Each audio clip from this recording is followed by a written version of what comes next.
This is a pancake. Crunchy, crispy, and delicious. It's breakfast time and I want to make pancake for my son. This is it.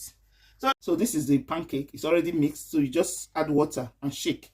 But he likes his own with milk. So I'm going to be adding almond milk.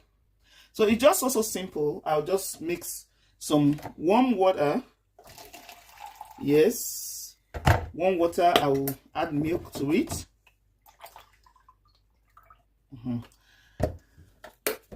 Then I'll just pour it into the mixture.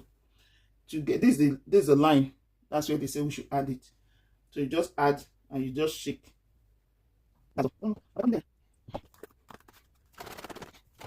So after shaking vigorously, I just leave for a while. You shake very robust. Yeah.